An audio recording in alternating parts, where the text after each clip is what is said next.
are not nonviolent. By now, the search was on for a white gunman who entered a black church last night and started shooting.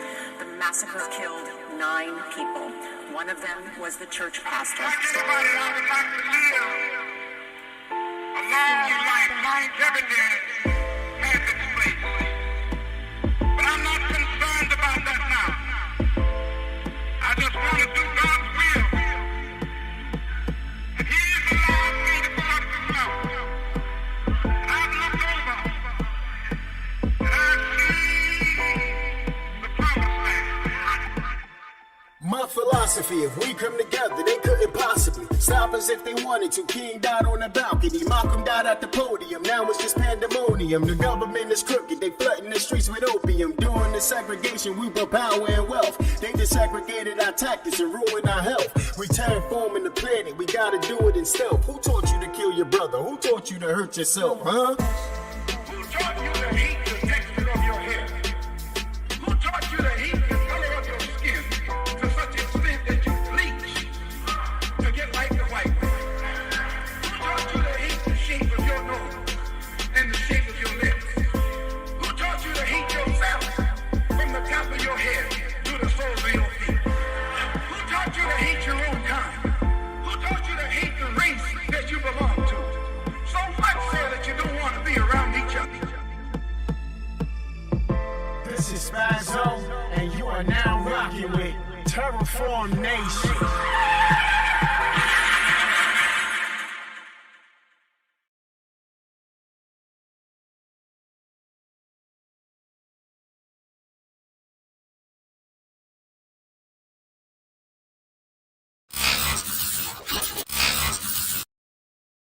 Welcome back to the Melonform Nation page. I'm your boy Spazzo. Today we're going to talk about what do the BPP, which is the Black Panther Party, right? What tips can we pick up from them? As you see, it's a picture right here with Huey P. Newton and Bobby Seals. All right. Hold on. Let me make sure y'all can hear me correctly. So it's basically like this. Today we have no guidance, you know. Young brothers is getting killed in the streets. Kids is getting killed in the streets. We killing each other. Somehow, some way, they managed to figure out a way to trick us into selling drugs and robbing and doing drugs, right? So what did the Black Panther Party stand for?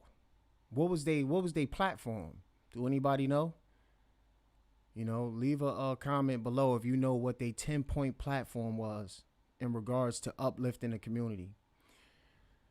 So Huey Seals and Bobby P. Newton, they put together a coalition for the people. They believed that every American has the right to be armed. You know, around this time, we've made a slight bit of progress in regards to police brutality, but police brutality back then was way worse than what it is today. See, today we get the chance to video record it, and everybody has a phone, so it's kind of easy. It's easier to put it on the media, you know what I'm saying, and you get the chance to actually see what these police is doing to us, right? So back then, it wasn't like that. Back then, we had nobody to protect us. So what the BPP used to do was they used to patrol the officers that patrol the communities, because the officers that patrolled the communities, they were actually violating everybody's rights who they came across. Actually, they just felt like we had no rights. We had no say-so at all. They started summer lunch programs. They even taught you how to, you know, do surgery just in case you got shot or something like that. They taught you how to drive an airplane, how to drive a helicopter. In majority of their locations that they built for the homeless people, they had to put sandbags in, you know, the front of the house, you know, not blocking the windows or the doors, but just up blocking from the floor to the ceiling to stop bullets from the police officers shooting into the house. So what happened to the Black Panther Party? What do we know? You know what I mean? What I know is that the CIA and what was his name? J. Edgar Hoover, who was the director of the FBI, he labeled every civil rights member, group leader, and associate public enemy number one. So who do the government label public enemy number one? We know that the government labels public enemy number one terrorists, people who actually commit atrocities against the government in the United States, land. So once that happened, the CIA and the FBI, they branched and worked together to actually infiltrate the BPP, and they infiltrated the BPP, and they started the East Coast West Coast war, something like the Biggie and Tupac war. You know what I mean? By actually sending out fake letters and stuff like that. From my understanding, if I'm not mistaken, the first Black Panther to be murdered was Bobby Hutton. He was no, let me take that back. The first Black Panther member was Bobby Hutton. He was a young guy, 18 years old, and he was murdered by the police. He was with John Elvis Cleaver. Elvis Cleaver. He was a writer. Everybody know of him. He was actually a part of the Black Panther Party.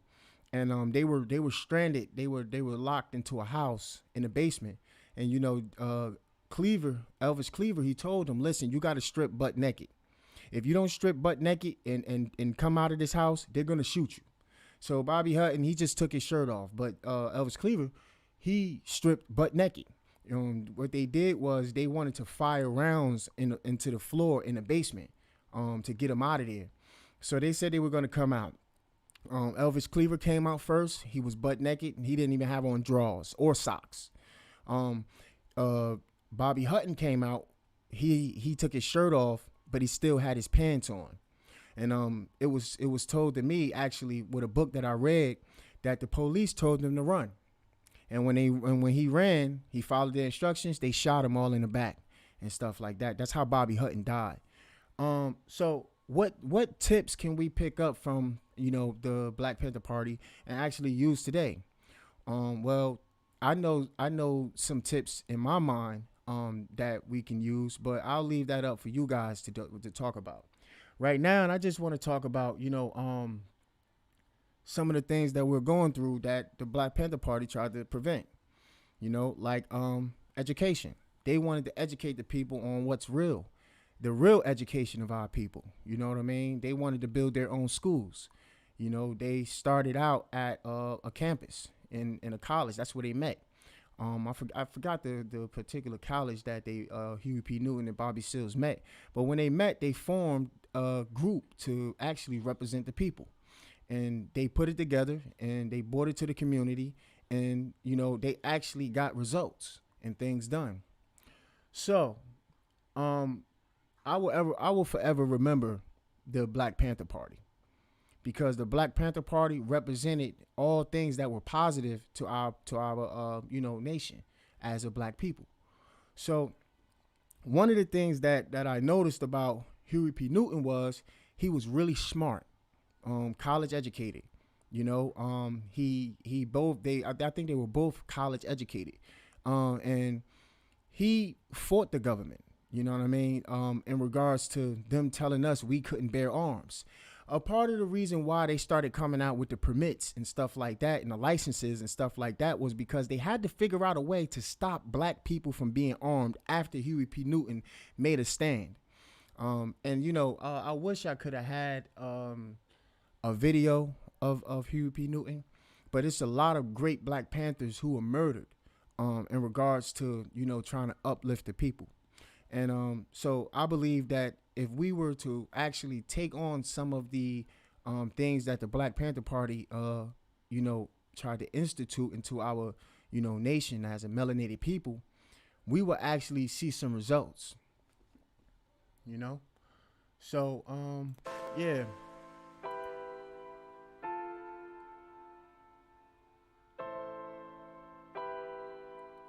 So today also, I wanted to talk about my struggle, how, I got caught up in the system at a young age. I was told that I was emotionally disturbed when I was 8 years old, 9 years old. The government told my mother, listen, this child is, he's emotionally disturbed. He's too hyper. He won't sit down. He can't sit down. He's over here. He's bouncing. You know what I'm saying? So, me being the person that I am, I just want to shed some light on how a lot of black kids who were just like me, you know what I mean, are still probably going through the same things. You being told that you got ADHD, you know what I'm saying? They're giving you medications called Ritalin and stuff like that, and it just was a big struggle for me all my life to try to come to terms. So when I finally ran away from the government, I was made to believe that the only way for me to survive was to sell drugs. I had to sell drugs in order to survive. That's what I believed. I had it wrapped up right here in my mind state. So every day I would come outside, man, trying to survive. I would come outside, I would figure out a way to get some money. I would figure out a way to sell it, to get some drugs, sell it, you know what I'm saying, and make some money so I could buy me some clothes and get me something to eat and stuff like that. It took for me to grow up and to actually branch off from the neighborhood that I was at to realize, like, damn, I didn't even have to do that to survive. So I know if I thought and lived like that there's probably a lot of other kids who were in my same age category when because I was 14 when I first caught my drug charge. My first drug charge, I was 14 years old. I was in front of the Riviera on Clinton Ave selling 2 for $5s. You know what I mean? And I caught my first drug charge when I was 14. And I remember going to the youth house, and the lady was like, well, wasn't you in a DIFUS program? And for those of you that don't know what DIFUS is, DIFUS means Division of Youth and Family Services. It's when you're actually inside of the government at between at a young age. You know what I mean? So the Division Family and Youth Services, they put me into this program where they actually had locks on the freezer and locks on the cabinets and the refrigerator. They didn't have nobody giving us no food. So I went like 2 days and I was like, yo, where's the food, man? You know what I'm saying? And they were like, yo, we got the lady, she's supposed to be coming. No one ever came to cook no food. And I was like, damn, yo, this a rough place. But I saw this little Puerto Rican guy. He was coming in with Chinese food every day. Yo, every day he came in, he had Chinese food. And I was like, yo, where you get that food from? How you getting the money to get that? He was like, yo, I'm hustling at the Riviera. He's like, I'll take you over there if you want to make some money. And I was like, yeah, word is bond, man. I'm gonna go over there, yo. I'm taking me over there tomorrow. So he shared some of his Chinese food with me. You know what I'm saying? And I actually went across the street with him. He introduced me to some guys, and they gave me a pack. And I was hustling, man. I was making sales. And then I had money. I had money to go get me some Chinese food and stuff like that. And that's how I caught my first charge. And the program that they had me in was called North Transitional. And now that I got older and I got more intelligent about the circumstances of our livelihood coming up as black people, I realized that, yo, they had the proper name for that. North Transitional.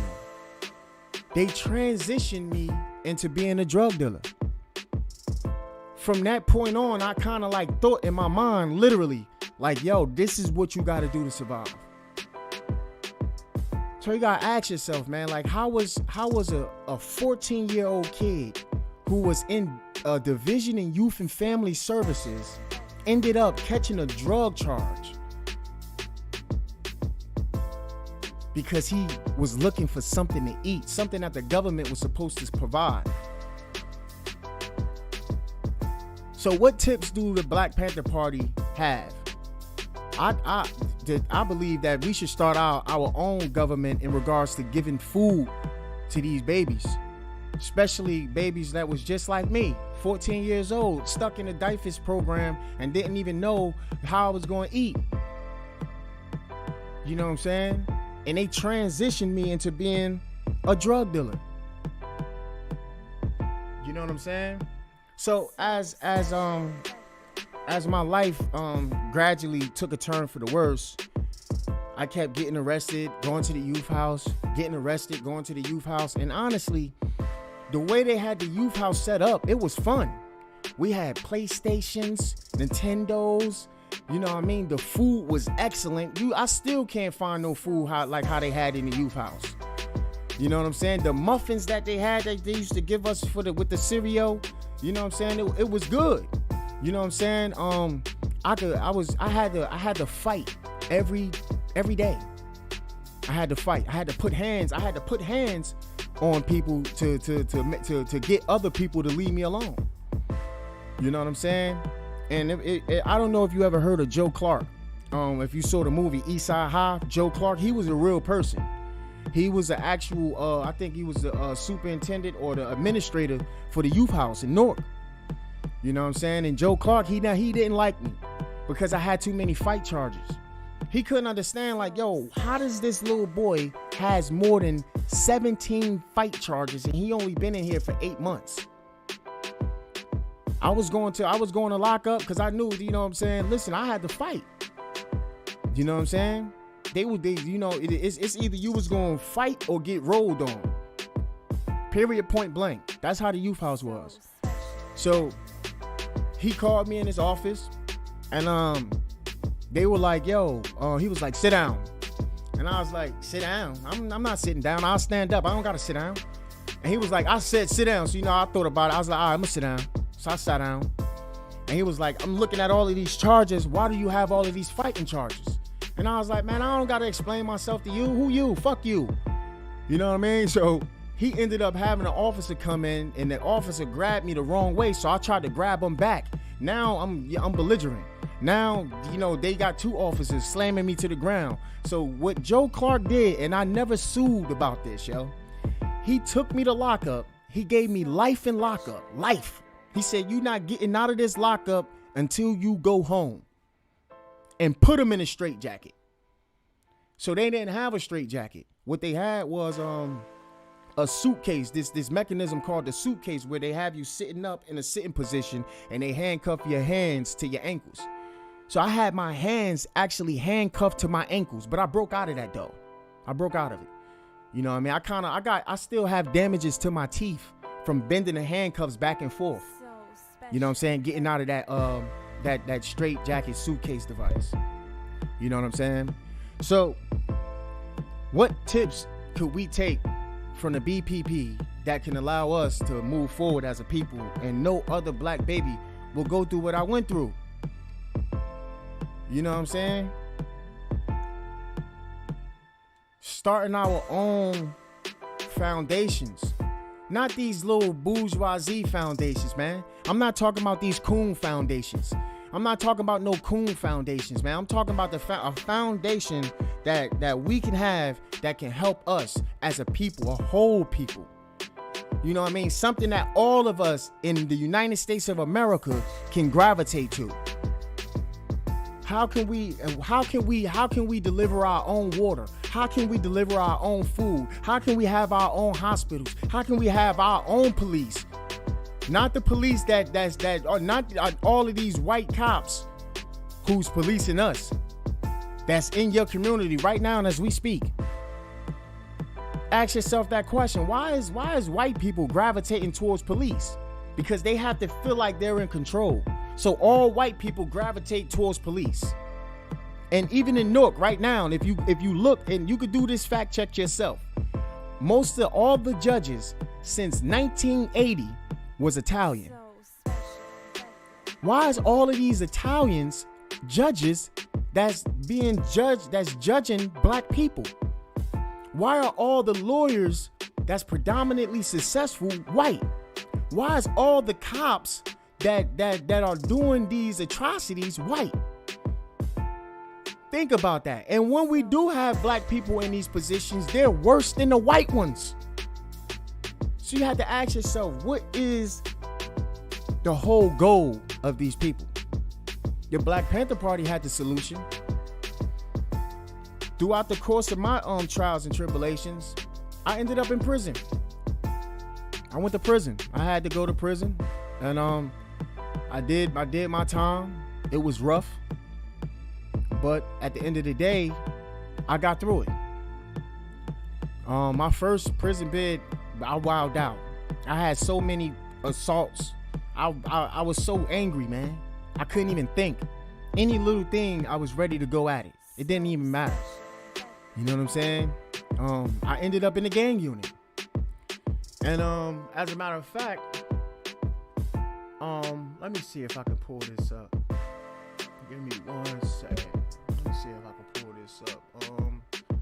What's that? G1, G2.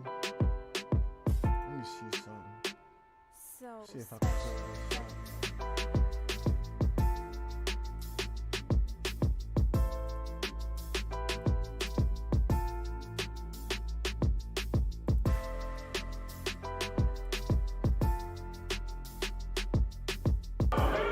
His family says the voice you hear screaming belongs to 22-year-old Jamil Parsons, an inmate at Northern State Prison in Newark. They say they haven't heard from him for months, and after seeing what they believe is him being pulled down the steps, they're worried. All right, so I'm gonna pull this up right here. What gives them the right to drag and treat them that way? What is the reason, you know? If they can't handle it, why are they with the jobs? But even Jamil's own grandmother admits he's no angel. All right, let's bring this back. His family says the voice you hear screaming belongs to 22-year-old Jamil Parsons, an inmate at Northern State Prison in Newark. They say they haven't heard from him for months, and after seeing what they believe is him being pulled down the steps, they're worried. What gives them the right to drag and treat them that way? What is the reason, you know? If they can't handle it, why are they with the jobs? But even Jamil's own grandmother admits he's no angel. Most of these guys aren't. Northern State is home to some of the most violent felons and vicious gang members. Then there's the guys who got caught up in the streets, and then the system. I took the tape to show prison officials, but they didn't want to comment on camera. We also showed it to the head of the union representing officers at all the state prisons. They were stunned. It's extremely unusual. It's very, very rare. It just doesn't happen. Because of the security and whatnot that's involved. Because of the fact that if you can bring a camera in, you could possibly bring something else in. The fear? That something else could be a weapon. From what I can see, if they were New Jersey correction officers, it appeared to me as though they followed normal procedure. Northern State officials did issue this statement, quote, "We can't confirm it's Northern State Prison. At first glance, it appears proper correctional practices were followed. However, we will be investigating it further." But all Jamil's grandmother wants to do is hear from him and know he's okay. Sources say the two men got out of hand. They were upset because they had a clogged toilet and hadn't been allowed to shower for days. That's why guards stepped in. I guess each one of those guards that got animals, and I'm quite sure they wouldn't even treat them that way. And the correction officers say that prison gangs are getting much more organized. That's why they're worried that a camera may have been smuggled in. They plan to look into this too. Reporting live from Newark, Lisa Evers, Fox 5 News. Okay, so basically to give you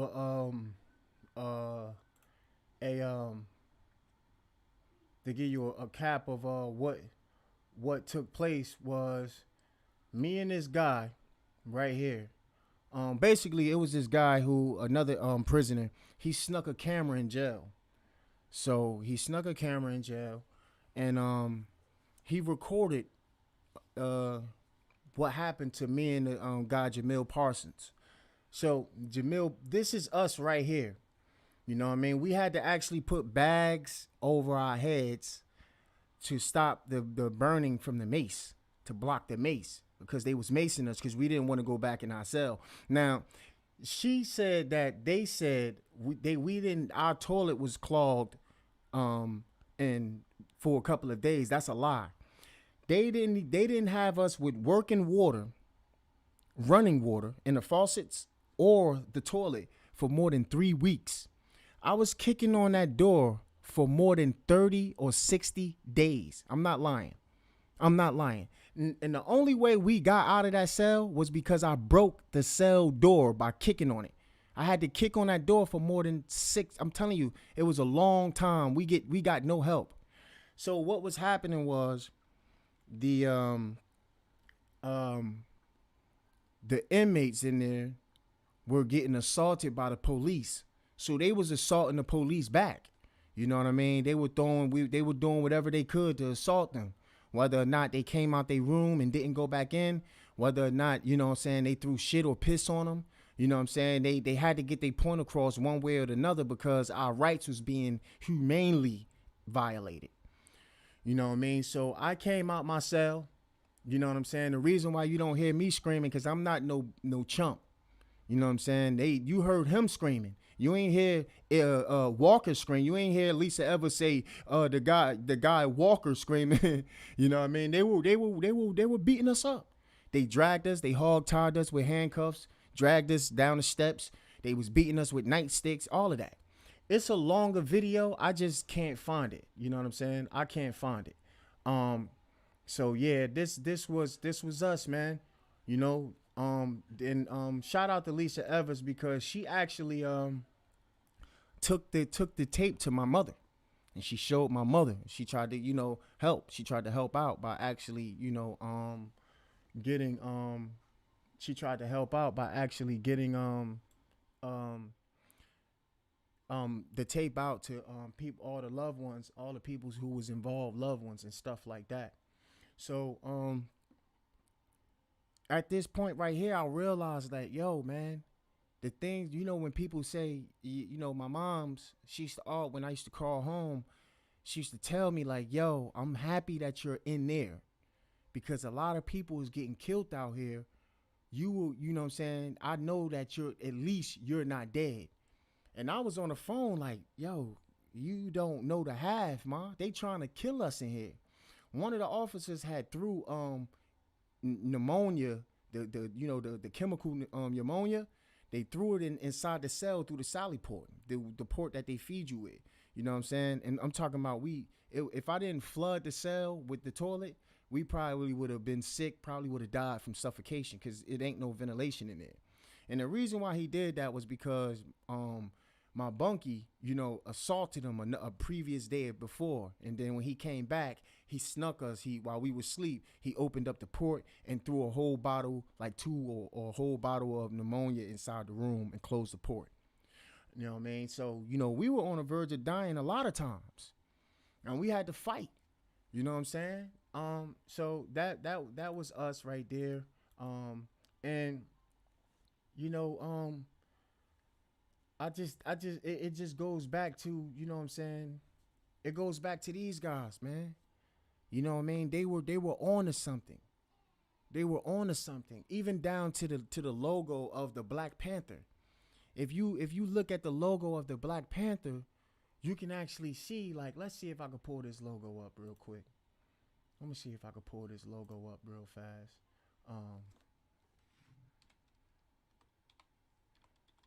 Let me see if I can pull this logo up real quick. Let's see.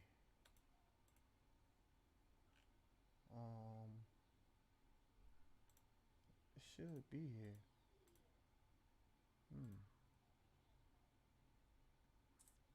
I don't know. I don't think I could pull it up. I thought I had it.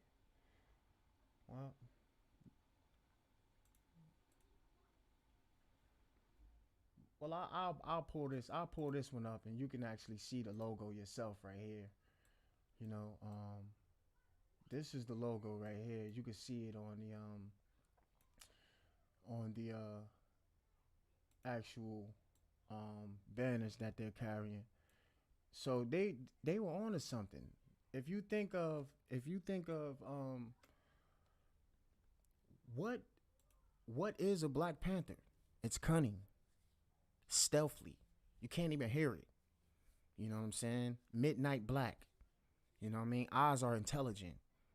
You know, when it hunts, it captures. It finishes the job. You know, it's amazing and beautiful at the same time. So they were on to something, because when you think about that, that represents who we are. You know? So I've actually been through so much that I know that I can, my story alone can actually motivate younger kids who probably don't have no guidance to do something better. Like, you don't have to sell drugs, bro. You know what I'm saying? I know that it's really hard not to think about hurting somebody if they want to hurt you. But yo, there's other ways outside of hurting somebody of your particular color. You know what I'm saying? You can go about it a different way. I didn't have nobody to teach me that. When I was in DIFAS, they put me in a program, and the first day I was there, somebody popped on me. They called me to the bathroom like, yo, somebody wants you in the bathroom. I was like, somebody want me in the bathroom? So, you know, I'm from Newark, you know what I'm saying? I'm like, all right, you know, I'm from the townhouses. Like, I ain't scared of no wreck. So I went to the bathroom. As soon as I got in the bathroom, dude just jumped on me. Bang, boom, boom. I'm hitting him. Bang, boom. Another dude jumped out the stall. They jumping me. You know what I'm saying? So some dude from Patterson named Tashawn, I'll never forget him. He had braces and big lips. So when he got in my fight, the dude hit him in the lip, and like his braces bust through his lip. I felt bad for him, like, you know what I'm saying? So what I did was I went on a fighting spree. I caught all of these dudes one by one. Because once I found out that it was no repercussions for fighting, like, you know what I'm saying? You could fight and nothing happens. They just take you to a room, and then 5 minutes later, you back into your group. I was like, man, it's over. They just jumped me. And what they did was they set the tone for me. So what they did was they put me in a program where it was okay and you had to fight, and then took me out of that program and put me in a program where fighting is strictly prohibited. Because I was on my way. They were like, yeah, we're going to put you in Job Corp. From Job Corp, you're going to get a trade. We're going to set you up a college fund. We're going to put you through college. We're going to put you in this independent living program, and you're going to have your own, you know, little house and stuff like that. And we're going to set you into the community. That's what they told me. But what they didn't tell me was, yo, we prepped you to fight. We prepped you to fight.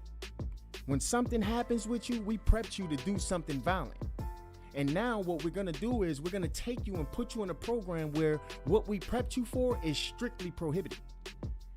So they put me in a program. I never forget it. It was a shelter in Sunset, New Jersey. And I had a lock on my bag. You know what I'm saying? I had a lock it was a combination lock on my bag. They took me to the doctor. And when I came back, my bag was ripped open and my Game Boy was gone. So I was like, yo, somebody just went inside my bag and took my Game Boy. I'm like, oh, somebody is getting fucked up. Straight up. As soon as I find out the person who did this, I'm knocking them out.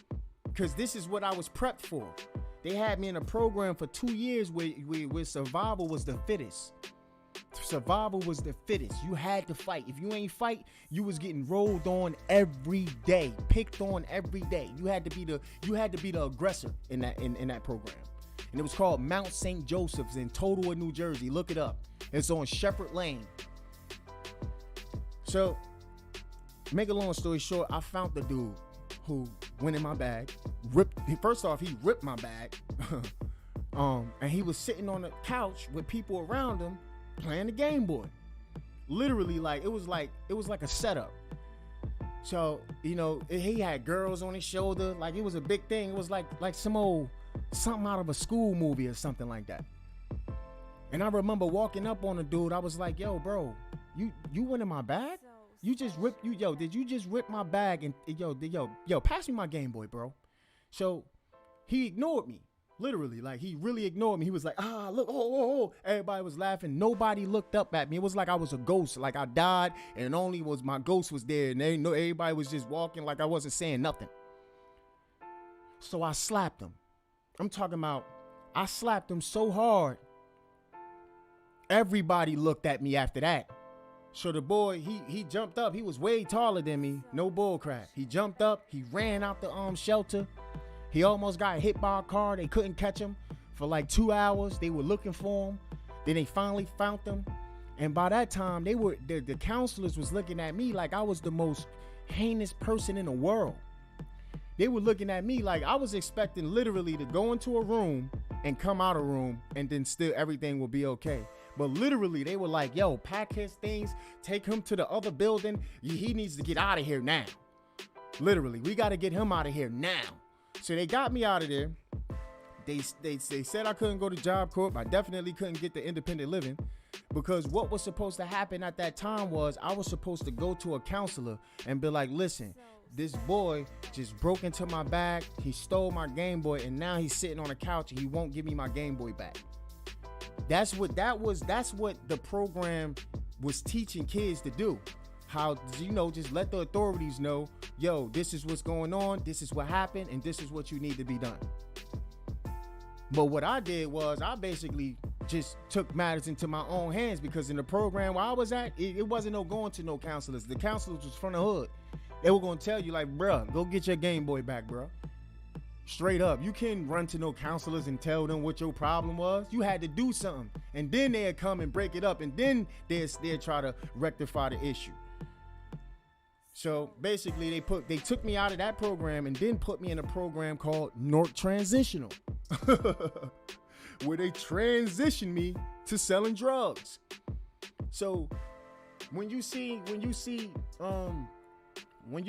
at, you know what I'm saying, when you see me, you know what I mean, when you see me actually fighting those cops in Northern State Prison, you probably thinking you heard Lisa Evans. She was like, yeah, the gang unit in Northern State Prison is home of some of the worst violent offenders in New Jersey. And it was. I'm talking about the people who I became cool with. They max dates was 2029, 2085, 2065. Like these dudes was never coming home. You know what I'm saying? So when you see me inside that gang unit and you saw me just fighting with those cops, don't look at me like a person who committed violent crimes and he was in jail. I committed a drug charge crime. I had a 3-year bid and they put me in that gang unit. So I realized that the Black Panther Party, they were on to something. They were on to something. You know what I'm saying? They wanted to uplift the people. And that's what this channel is going to be about. This channel is going to be about uplifting the people. You know what I'm saying? So with that being said, I'm out. I'm gonna let y'all hear this track I just came out with. It's called I'm Just Trying to Chill. You know what I'm saying? So y'all tell me what y'all think, man. Peace.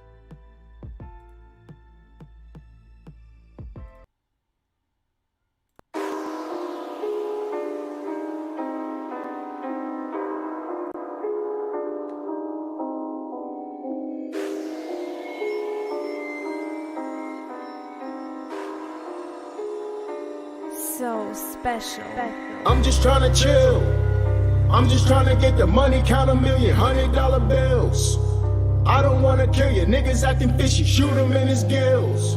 Put them hot shots in his hot ride and knock him out his wheels. Nigga, fuck how you feel. I'm just trying to chill. I'm just trying to get the money, count $1 million, $100 bills. I don't wanna kill you, niggas acting fishy, shoot him in his gills. Put them hot shots in his hot ride and knock him out his wheels. Nigga, fuck how you feel.